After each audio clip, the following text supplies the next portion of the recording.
Мне наши соотечественники из России прислали такой сайт в России есть, Авито.ру. И на этом сайте официально зарегистрированное лицо подготовило, значит, объявление, что гражданство Киргизии, прям так и пишется, Киргизии, в скобках Кыргызстан, предоставляет все услуги. То есть помощь получения гражданства Кыргызской республики под ключ. Это какой-то нонсенс.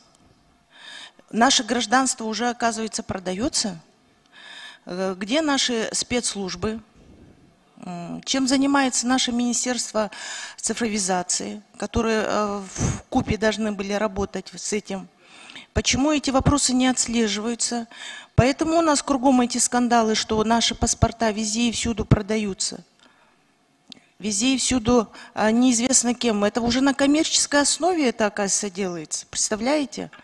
Поэтому я думаю, что наши спецслужбы в лице ГКНБ должны заниматься не какими-то там блогерами, да, отловом, а непосредственно с нашей безопасностью. Это влияет на имидж нашего государства. Когда официально даются объявления, в данном случае там даже подписано Алтын Абдалиев.